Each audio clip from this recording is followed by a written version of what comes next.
बिहार के मुख्यमंत्री नीतीश कुमार ने बीजेपी के नेतृत्व वाले राष्ट्रीय जनतांत्रिक गठबंधन एनडीए के खिलाफ अलग अलग मिजाज वाली पार्टियों को एक मंच पर लाने की पहल की।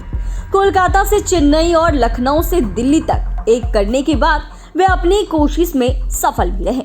नीतीश की पहल पर शुरू हुई विपक्षी एकजुटता की कवायद अब 28 पार्टियों के Indian national developmental inclusive alliance यानी इंडिया गठबंधन के रूप में आकार भी ले चुकी है। लेकिन अब ये सवाल उठने लगे हैं कि क्या बिहार में गठबंधनों का गणित बदलने वाला है, सूबे की सियासत बदलने वाली है। पिछले दिनों ही घटनाक्रम ने कई सवाल खड़े कर दिए। वजह इंडिया गठबंधन की बैठक में नीतीश कुमार को तरजीह न देना और कांग्रेस का पूरी तरह से बैठक को हाईजैक कर लेना। इधर लालू यादव का भी राहुल गांधी के साथ मटन रेसिपी फिर संयोजक को लेकर बयान देना कि एक कन्वेनर नहीं कई कन्वेनर होंगे। शायद यही वजह रही कि नीतीश कुमार दोनों ही बैठक में उतने उत्साहित नहीं दिखे। पहले तो ये चर्चा थी कि मुंबई की बैठक में नीतीश को संयोजक बनाया जाएगा, लेकिन यहाँ भी बात नहीं बनी, जिसके बाद नीतीश कुमार और इंडिया गठबंधन की बैठक में वो शांत दिखे। ऐसे में अब विपक्षी गठबंधन की धुरी रहे नीतीश को लेकर अटकलों में कितना दम है, ये आने वाले समय में पता चलेगा। लेकिन घटनाक्रम कुछ इशारा कर रहा है।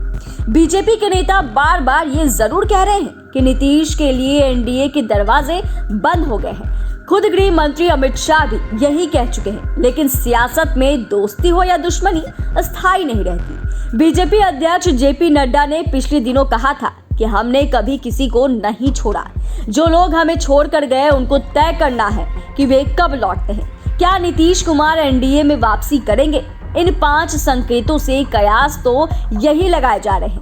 पहला, G20 सम्मेलन में मोदी नीतीश की मुलाकात। G20 सम्मेलन में शामिल होने आए राष्ट्रीय अध्यक्षों के लिए राष्ट्रपति द्रौपदी मुर्मू की ओर से आयोजित डिनर में नीतीश कुमार और प्रधानमंत्री नरेंद्र मोदी की मुलाकात हुई।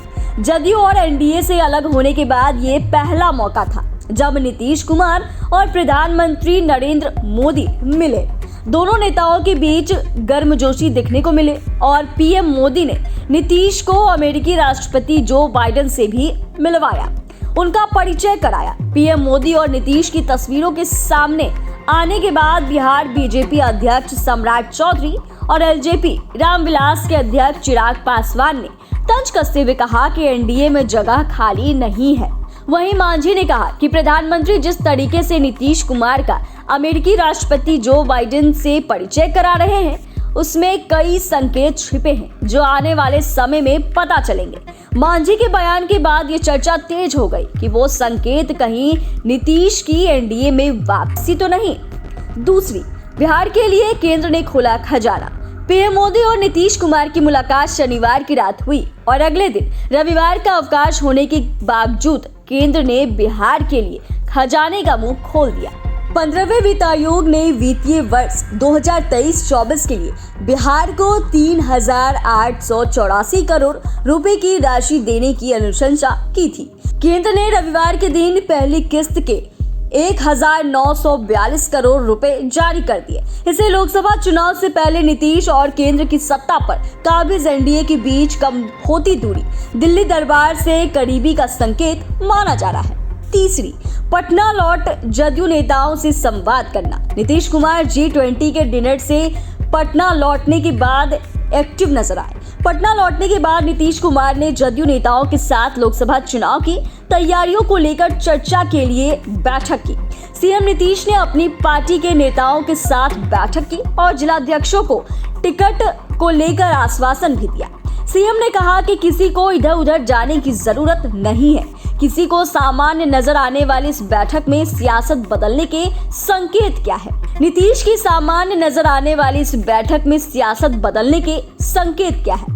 नीतीश कुमार की सियासत को करीब से देखने, जानने और समझने वाले लोग बताते हैं कि वे जब भी कोई बड़ा फैसला लेते हैं अपनी पार्टी के नेताओं से संवाद जरूर करते हैं। नीतीश ने अपने अपने नेताओं को टिकट के लिए इधर उधर न जाने की नसीहत और आश्वासन दोनों दे तो दिया, लेकिन ऐसा मुमकिन कैसे होगा? सवाल यह भी उठ रहे हैं कि क्या ये नीतीश के अकेले चुनाव लड़ने की तैयारी का संकेत है?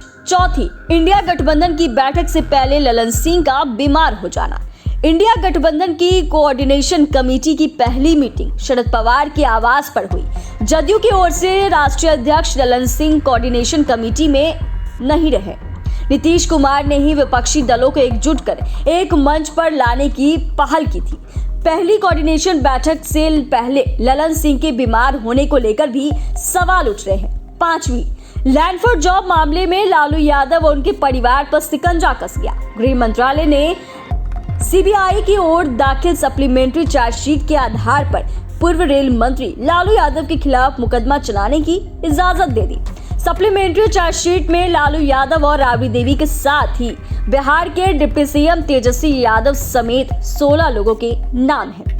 परिस्थितियां करीब करीब 2017 जैसी ही बन गई है। जब नीतीश ने महागठबंधन से अलग होने का फैसला लिया था, तब IRCTC घोटाले में तेजस्वी का नाम उछला था और अंतरात्मा की आवाज पर सुशासन बाबू ने अपनी राहें RJD से अलग कर ली थी।